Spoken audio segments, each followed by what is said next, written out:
Bienvenue à tous dans Asie Direct, votre nouveau rendez-vous sur France 24. Chaque jour de la semaine, nous allons prendre des nouvelles de nos correspondants en Asie afin de faire le point sur l'actualité du moment dans leur région. Et pour cette première, nous partons à Tokyo où nous retrouvons Marie Linton. Bonjour Marie. On commence avec une petite revue de presse. Quels sont les thèmes qui reviennent le plus souvent dans les journaux nippons ? Eh bien écoutez, tous les journaux japonais se sont mis à l'heure africaine à l'occasion de la conférence internationale pour le développement de l'Afrique qui s'est terminée hier soir à Yokohama en banlieue de Tokyo.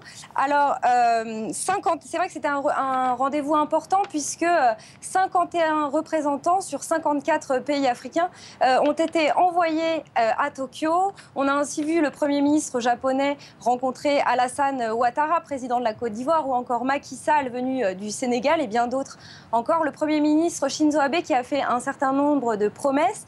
Il a dit qu'il se rendrait bientôt sur le continent africain. Il a aussi promis 24 milliards d'euros sur les 5 prochaines années au continent africain. Et le Yomiuri Shimbun, principal journal japonais, salue cette initiative pour une raison bien simple, c'est que pour ce journal orienté à droite, la rivalité avec la Chine se joue aussi en Afrique. La Chine, dit le journal, qui vise à monopoliser les ressources naturelles de l'Afrique pour son intérêt propre. Et le journal poursuit en disant qu'il y a une deuxième bonne raison à s'engager en Afrique, c'est que ces liens tissés avec les pays africains pourraient bien aider le Japon à enfin décrocher un siège de membre permanent au Conseil de sécurité de l'ONU. Marie, on reparle également de la catastrophe de Fukushima. Les manifestations antinucléaires ont repris devant le Parlement. Oui, effectivement, le Asahi Shimbun, estampillé à gauche, parle d'un retour en force du mouvement anti-nucléaire.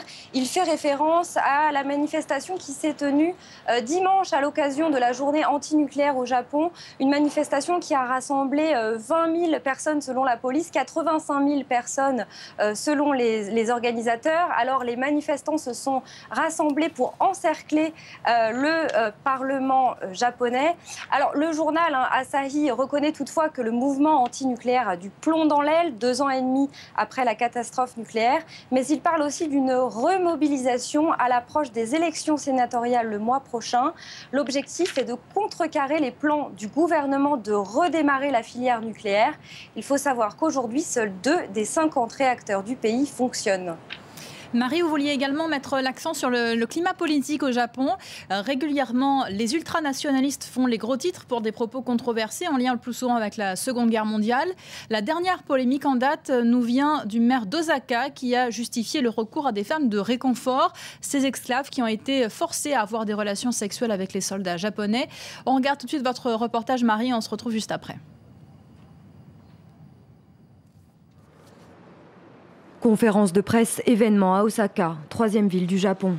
Devant des dizaines de caméras, le jeune maire Toru Hashimoto doit s'excuser pour avoir affirmé que les esclaves sexuels étaient une nécessité pour les soldats nippons dans les années 30 et 40, une façon de justifier les crimes commis par le Japon impérial. Pendant la Seconde Guerre mondiale, de nombreux pays ont eu recours à des femmes de réconfort. Dans ce contexte historique, j'ai dit que ces femmes étaient nécessaires aux soldats, mais personnellement, je ne crois pas que ce soit le cas. Des excuses en demi-teinte qui ne suffisent pas à calmer la colère suscitée par les propos de cette figure montante de la politique japonaise. On est au XXIe siècle et il y a encore des gens qui ne respectent pas la dignité des femmes. C'est incroyable, j'ai vraiment honte d'être japonaise. Hashimoto, démission tout de suite. Malgré le poids des années, 2 Coréennes ont tenu à faire le déplacement à Osaka pour donner une leçon d'histoire aux Japonais. Comme 200 000 autres femmes coréennes, chinoises et philippines, elles ont servi d'esclaves sexuels aux soldats nippons. On ne m'a pas emmenée au Japon, mais sur les champs de bataille. Il faisait très chaud et là-bas, je suis devenue l'esclave de l'armée japonaise. J'ai vécu des choses terribles. J'en pleurais des larmes de sang. À quelques centaines de mètres de là, des militants d'extrême droite continuent de nier en bloc les crimes de l'armée japonaise. Pour le politologue Jeff Kingston, le dérapage du maire d'Osaka reflète un climat révisionniste plus large parmi les élites nippones, notamment dans le gouvernement du Premier ministre Shinzo Abe. Cette polémique s'inscrit dans un contexte plus large. dans lequel le gouvernement Abe a laissé entendre qu'il voulait mettre au point sa propre déclaration à propos des responsabilités du Japon pendant la guerre. Les propos du maire d'Osaka ont provoqué un nouveau coup de froid avec la Corée et la Chine. Un sondage montre pourtant que plus de 70% des Japonais réprouvent ces prises de position. Marie, vous êtes toujours avec nous en direct de Tokyo. Est-ce que ces propos du maire d'Osaka restent marginaux ou est-ce que le Japon a un vrai problème avec son histoire ?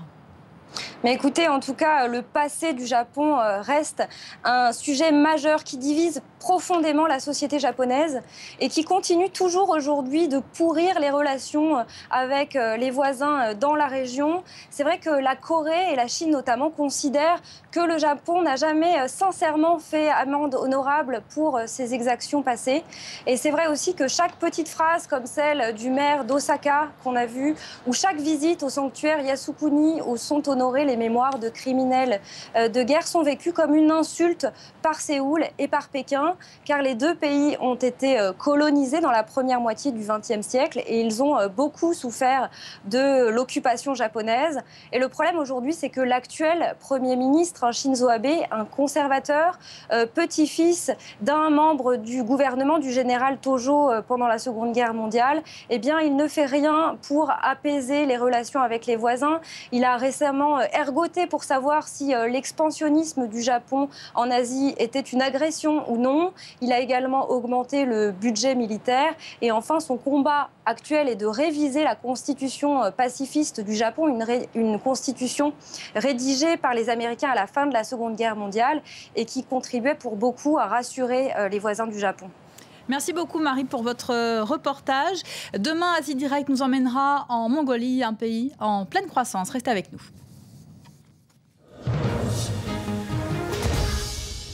Place maintenant à l'actualité sportive avec les quarts de finale.